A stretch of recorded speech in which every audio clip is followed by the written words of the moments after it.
Welcome to money management channel. Market எப்போ பாசிட்டிவாக turn over ஆகுதோ அந்த டைமில் தான் வந்து கம்பெனிஸ் கார்பரேட் ஆக்ஷன்ஸ் எல்லாமே அனௌன்ஸ் பண்ணுவாங்க. டிவிடெண்ட் ஆகட்டும், bonus, stock split, rights issue, இந்த மாதிரி நிறையா ஆஃபர் பண்ணுவாங்க.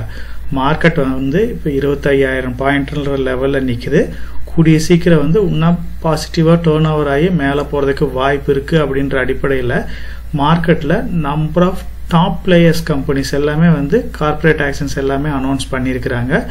இந்த கம்பெனிஸ்க்கு எல்லாமே எக்ஸலண்ட்டான ஃபியூச்சர் க்ரோத் இருக்குது. இந்த ஃபியூச்சர் க்ரோத் இருந்தால் மட்டும் போதாது, நல்ல ஒரு அட்ராக்டிவான பையிங் ப்ரைஸ் இருந்தால் மட்டும்தான் வந்து அதில் இருக்கிற ஆப்பர்ச்சுனிட்டியை வந்து நம்ம யூஸ் பண்ணிக்கணும்.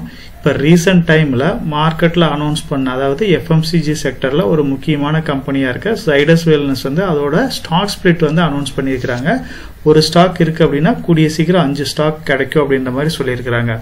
எக்ஸ்சேஞ்சை பொறுத்த வரைக்கும் பிஎஸ்சி வந்து அவங்களோட போனஸ் இஷ்யூ வந்து ஆஃபர் பண்ணியிருக்காங்க. அதுக்கப்புறம் இந்த ஸ்டாக்கும் வந்து கண்டினியூஸாக வந்து அப்பர் சர்க்யூட் தான் ரீச் பண்ணிட்டு இருக்கு. ஒரு ஸ்டாக் இருக்கு அப்படின்னா 2 ஸ்டாக்காக கொடுக்க போறாங்க. நான் பேங்கிங் ஃபினான்ஸை பொறுத்த வரைக்கும் பஜாஜ் ஃபினான்ஸ் வந்து ஒரு ஹியூஜான ஸ்டாக் ஸ்பிளிட் அண்ட் போனஸ் வந்து ஆஃபர் பண்ணியிருக்கிறாங்க. ஒரு ஸ்டாக் இருக்கு அப்படின்னா கூடிய சீக்கிரம் வந்து 10 ஸ்டாக்கா எல்லாத்துக்கும் கிடைக்க போகுது. அதே மாதிரி ஐடி செக்டர்ல வளர்ந்து வர்ற கம்பெனியா இருக்கிற கோஃபோர்ஜ் வந்து இவங்களும் வந்து ஸ்டாக் ஸ்பிளிட் அனௌன்ஸ் பண்ணியிருக்கிறாங்க. ஒரு ஸ்டாக் இருக்க போகுது அப்படின்னா 5 ஸ்டாக்கா நமக்கு கிடைக்க போகுது. ஆட்டோ செக்டரை பொறுத்த வரைக்கும் 14 வருஷத்துக்கு அப்புறம் ஹிந்துஜா குரூப்ல இருக்கிற முக்கியமான கம்பெனியான அசோக் லைலாண்ட் வந்து போனஸ் இஷ்யூ வந்து ஆஃபர் பண்ணியிருக்கிறாங்க. அதோட ரேஷியோ எல்லாமே கூடிய சீக்கிரம் கிடைக்கும். நான் தேடி பார்த்த வரைக்கும் எனக்கு கிடைக்கல. ஒருவேளை உங்களுக்கு கிடைச்சிச்சு அப்படின்னா அதை கமெண்ட் செக்ஷன்ல போஸ்ட் பண்ணுங்க, என்ன ரேஷியோல வந்து போனஸ் இஷ்யூ வந்து ஆஃபர் பண்றாங்க. இந்த மாதிரி குவாலிட்டியான கம்பெனிஸ் வந்து நம்மளோட போர்ட்ஃபோலியோல இருக்கிறது அவசியம். நல்ல ஃபியூச்சர் க்ரோத் இருக்கிற கம்பெனி, ஆனால் கரெக்டான ஆப்பர்ச்சுனிட்டி இருந்தால் மட்டும்தான் வந்து இந்த ஸ்டாக்ஸ் எல்லாமே வந்து நம்ம இந்த ஆப்பர்ச்சுனிட்டியை யூஸ் பண்ணி பை பண்ணணும். அதர்வைஸ் இந்த ஸ்டாக்கு கரெக்டான டயத்துக்கு வெயிட் பண்ணுறதா பெட்டராக இருக்கும். இன்னைக்கு இந்த வீடியோவில் இந்த ஸ்டாக்ஸ் எல்லாம் வந்து என்ன லெவலில் ட்ரேட் ஆகிட்டு இருக்கு, இப்போ வந்து ஆப்பர்ச்சுனிட்டி எது இருக்குது அப்படிங்கிறத பற்றி டிஸ்கஸ் பண்ணலாம். ஜைடஸ் வெல்னஸை பொறுத்த வரைக்கும் இது எப்பயுமே வந்து மார்க்கெட்டில் ஒரு ஹையர் வேல்யூஷன் ஸ்டாக்காக தான் ட்ரேட் ஆகிட்டு இருக்கு. இதோட பேரண்ட் கம்பெனியாக வந்து ஜைடஸ் லைஃப் சயின்ஸ் இருக்கு. ஸோ ஜைடஸ் லைஃப் சயின்ஸ் வச்சிருக்கவங்களுக்கு 40% பக்கமாக இதில் ஹோல்டிங்ஸ் இருக்கிறதுனால இன்டைரக்டாக வந்து இந்த கம்பெனியை நம்ம ஹோல்ட் பண்ணுற மாதிரி தான். இருந்தாலுமே மார்க்கெட்டில் ஜைடஸ் லைஃப் சயின்ஸ் அந்த அளவுக்கு ட்ரேட் ஆகாது. ஆனால் ஜைடஸ் வெல்னஸ் வந்து எப்பயுமே வந்து ஒரு காஸ்ட்லி ஸ்டாக்காக தான் ட்ரேட் ஆகிட்டு இருக்கு. மார்க்கெட்டை பொறுத்த வரைக்கும் இந்த ஸ்டாக்கோட இண்டஸ்ட்ரி பிஇ வந்து பார்த்தீங்க அப்படின்னா 30 இருக்கு. ஆனால் கம்பெனியோட பிஇ வந்து 37 இருக்கு. ஸோ ஒரு ஹியூஜான வேல்யூல தான் வந்து இது ட்ரேட் ஆகிட்டு இருக்கு. கூடிய சீக்கிரம் இதோட ஃபேஸ் வேல்யூ 10 இருக்கிறது 2 மாற்ற போறாங்க. அப்படிங்கிறப்ப உங்களுக்கு ஒரு ஸ்டாக் இருக்கு அப்படின்னா 5 ஸ்டாக்கா மாறப்போகுது. நெக்ஸ்ட் ஸ்டாக்னு பார்த்தீங்கன்னா அசோக் லைலாண்ட் ஹிந்துஜா குரூப்ல இருக்கிற ஒரு முக்கியமான கம்பெனியா இருக்குது. 14 வருஷத்துக்கு அப்புறம் இவங்க வந்து மறுபடியும் வந்து போனஸ் ஆஃபர் பண்ணியிருக்காங்க. ஸோ ரேஷியோ வந்து கூடிய சீக்கிரம் கிடைக்கும்னு நினைக்கிறேன். 2011 பொறுத்த வரைக்கும் 1:1 ரேஷியோல கொடுத்துருக்காங்க. இந்த கம்பெனியை பொறுத்த வரைக்கும் இதுல இருக்கிற மெயின் டிராபேக் அப்படின்னு பார்த்தீங்க அப்படின்னா இந்த கம்பெனியோட கடன் தான். அதர்வைஸ் இவங்க ஆட்டோமொபைல் செக்டர்ல ஒரு லீடிங் பிளேயரா இருந்தாலுமே கடன் வந்து ஜாஸ்தியா இருக்கிறது. அதாவது டெப்ட் ஈக்விட்டி ரேஷியோ 4.30 இருக்கு. ஸோ இது வந்து ஒரு பெரிய நெகட்டிவ் ஃபேக்டரா தான் இந்த கம்பெனியை பார்க்கணும். நெக்ஸ்ட் ஸ்டாக்னு பார்த்தீங்கன்னா பஜாஜ் ஃபினான்ஸ். நான் பேங்கிங் ஃபினான்ஸை பொறுத்த வரைக்கும் பஜாஜ் குரூப் அடிச்சுக்கிறதுக்கு வேற கம்பெனிஸே கிடையாது. ஏன்னா இவங்க தான் வந்து டாப் பிளேயர்ஸா இருக்காங்க. பஜாஜ் ஃபினான்ஸ் ஆகட்டும், பஜாஜ் ஃபின்சர்வ் ஆகட்டும், இப்போ ரீசெண்டா வந்து ஐபிஓ பஜாஜ் ஹவுசிங் ஃபினான்ஸ், இந்த மாதிரி நம்பர் ஆஃப் கம்பெனிஸ் வந்து பஜாஜ் குரூப்ல இருக்கு. இவங்க கூடிய சீக்கிரம் வந்து பஜாஜ் ஃபினான்ஸ் வந்து ஒரு ஸ்டாக் இருக்க போகுது அப்படின்னா அது 10 ஸ்டாக்கா மாறக்க போகுது. அதாவது ஃபேஸ் வேல்யூ 2 வந்து 1 மாற்ற போறாங்க. ஒரு ஸ்டாக் இருக்கு அப்படின்னா 4 போனஸ் ஸ்டாக் கொடுக்க போறாங்க. டிஃபால்ட்டா வந்து ஒரு ஸ்டாக் வந்து 10 ஸ்டாக்கா மாறிடும். ரீசெண்ட் டைம்ல தான் வந்து பஜாஜ் ஃபின்சர்வும் இந்த மாதிரி stock split plus bonus at a டைம்ல அனௌன்ஸ் பண்ணாங்க. சேம் அதே மாதிரி பஜாஜ் ஃபினான்ஸும் கூடிய சீக்கிரம் வந்து பிரிய போகுது. பஜாஜ் ஃபினான்ஸை பத்தி நம்ம டீடைலாவே டிஸ்கஸ் பண்ணியிருக்கிறோம். இந்த ஸ்டாக் வந்து என்னோட ஹோல்டிங்ஸ்ல இருக்குது. ரிமைனிங் டிஸ்கஸ் பண்ண ஸ்டாக்ஸ் எதுவுமே எனக்கு என்னோட ஹோல்டிங்ஸ்ல கிடையாது. இதை வந்து நான் ஸ்டார்டிங்ல இருந்தே இன்வெஸ்ட் பண்ணிட்டு இருக்கிறேன். இந்த ஸ்டாக்கை பொறுத்த வரைக்கும் எக்ஸலண்டான ஒரு க்ரோத்தை என்னோட ஹோல்டிங்ஸ்ல கொடுத்துருக்கு. கிட்டத்தட்ட ஒரு 100% பக்கமா எனக்கு இது ப்ராஃபிட்டை கொடுத்த ஸ்டாக்காக தான் இன்னும் என்னோட ஹோல்டிங்ஸ்ல இருக்குது. கூடிய சீக்கிரம் இந்த ஸ்டாக் ஸ்பிளிட் போனஸ் எல்லா நியூஸ் வந்து ரெக்கார்ட் டேட் அனௌன்ஸ் பண்றப்போ இன்னும் வந்து ஒரு நல்ல ரன்-அப் கொடுக்கிறதுக்கு நிறைய பாசிபிலிட்டிஸ் இருக்கு. நெக்ஸ்ட் ஸ்டாக்னு பாத்தீங்கன்னா எக்ஸ்சேஞ்சில் இருக்கிற ஒரு முக்கியமான ஸ்டாக் BSE லிமிடெட். BSE பொறுத்த வரைக்கும் இவங்க தான் வந்து ஸ்டாக் மார்க்கெட்ல ஒரு மோனோபோலிஸ் இருக்காங்க. ஏன்னா இன்னும் மார்க்கெட்ல NSE வந்து லிஸ்ட் ஆகாம தான் இருக்கு. இவங்களும் வந்து ஒரு ஸ்டாக் இருக்க போகுது அப்படின்னா 2 ஸ்டாக் வந்து கொடுக்க போறாங்க. அதாவது 1:1 ரேஷியோல வந்து போனஸ் ஆஃபர் பண்றாங்க.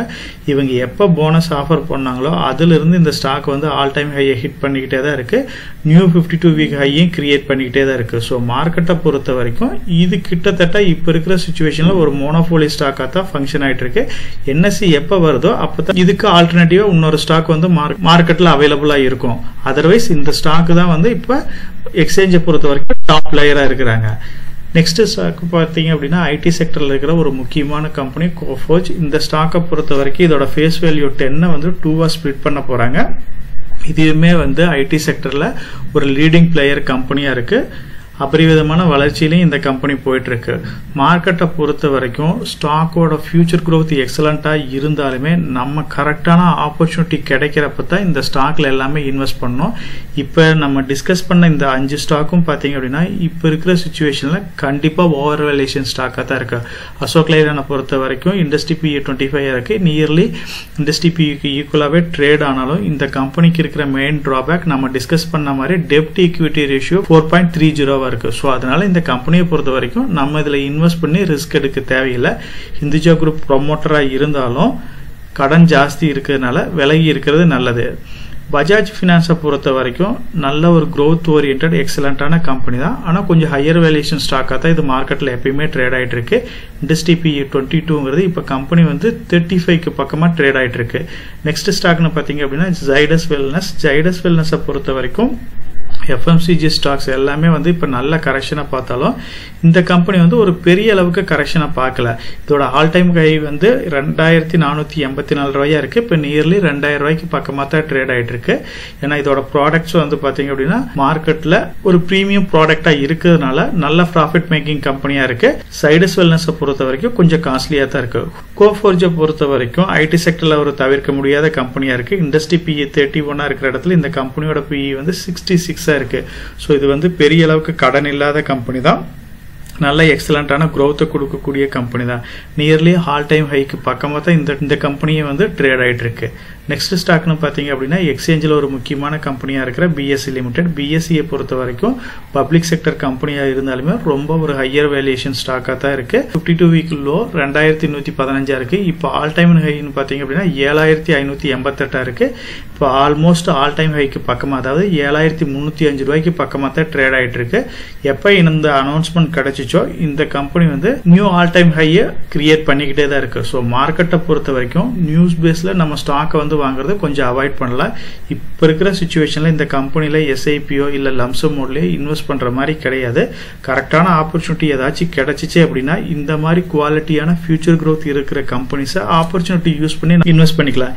இப்ப நடக்க போற இந்த கார்பரேட் ஈவெண்ட் அதாவது stock split bonus rights issue இந்த மாதிரி ஈவெண்ட்டுக்கோசரம் நீங்க இதுல இன்வெஸ்ட் பண்ணாதீங்க. ஏன்னா கரெக்டான டைம்ல நல்ல ரிட்டர்ன் பார்க்கலாம் அப்படின்ட்டு இதுல இன்வெஸ்ட் பண்ணா பெரிய அளவுக்கு நமக்கு ரிட்டர்ன் ஒன்றும் கிடைக்காது. ஏமாற்றம் தான் மிச்சமாகும். அதனால இந்த ஸ்டாக் வச்சிருக்கிறவங்க அப்படியே ஹோல்ட் பண்ணுங்க. நியூ இன்வெஸ்ட்மெண்ட்டை முடிஞ்ச வரைக்கும் அவாய்ட் பண்ணுங்க. ஆப்பர்ச்சுனிட்டி கிடைச்சா இன்வெஸ்ட் பண்ணிக்கலாம். என்னோட ஹோல்டிங்ஸ்ல பஜாஜ் பினான்ஸ் மட்டும்தான் இருக்கு. அதர்வைஸ் எந்த ஸ்டாக்கும் கிடையாது. அதர் ஸ்டாக்ஸை நான் பர்ச்சேஸ் பண்ற ஐடியாவிலும் கிடையாது. ஸோ ஃபியூச்சர்ல பார்க்கலாம். ஏதாச்சும் ஆப்பர்ச்சுனிட்டி கிடைச்சிச்சு அப்படின்னா அதுக்கப்புறம் இன்வெஸ்ட் பண்றதை பத்தி நம்ம டிஸ்கஸ் பண்ணிக்கலாம். நம்ம சேனல் மெம்பர் கம்யூனிட்டியில போர்ட்போலியோ அப்டேட் அதாவது என்னோட போர்ட்போலியோல என்ன ஸ்டாக் பை பண்றேன், என்ன ஸ்டாக் செல் பண்றேன், என்னென்ன சேஞ்சஸ் பண்ணிட்டு இருக்கேன், இதை பத்தி இன்ஃபர்மேஷன்ஸ் வந்து ஷேர் பண்ணிட்டு இருக்கேன். டெய்லி மார்க்கெட் அப்டேட் வந்து முடிஞ்ச வரைக்கும் போஸ்ட் பண்ணிட்டு இருக்கேன். கார்பரேட்ல என்னென்ன ஈவென்ட் இருக்கு, நம்மளோட இந்திய எக்கனாமியை பத்தி ஒரு சில யூஸ்ஃபுல்லான இன்ஃபர்மேஷன்ஸ் எல்லாமே ஷேர் பண்ணிட்டு இருக்கோம். மெம்பர் கம்யூனிட்டியில ஜாயின் பண்ணி இதை ரெகுலரா ஃபாலோ பண்ணீங்க அப்படின்னா உங்களுக்கு நாலேஜ் இம்ப்ரூவ் ஆகிறது மட்டும் இல்லாம உங்களோட போர்ட்போலியோவை ஹெல்த்தியா பில்ட் பண்றதுக்கு எல்லா வகையிலும் சப்போர்ட்டிவா இருக்கும். இப்ப டிஸ்கஸ் பண்ண இன்ஃபர்மேஷன் எல்லாம் உங்களுக்கு யூஸ்ஃபுல்லா இருக்கும்னு நினைக்கிறேன்.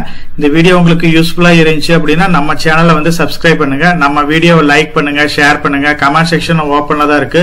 சோ இந்த வீடியோ பத்தி உங்களோட ஒப்பீனியன் என்ன, இதுல என்னென்ன டவுட்ஸ் இருக்கு அப்படின்னு நீங்க கமெண்ட் செக்ஷன்ல போஸ்ட் பண்ணீங்க அப்படின்னா உங்களுக்கு மட்டும் இல்லாம நம்ம வியூவர்ஸ் எல்லாத்துக்குமே நல்ல ஒரு சப்போர்ட்டிவா இருக்கும். நான் ஒரு செபி ரிஜிஸ்டர்ட் அட்வைசர் கிடையாதுங்க.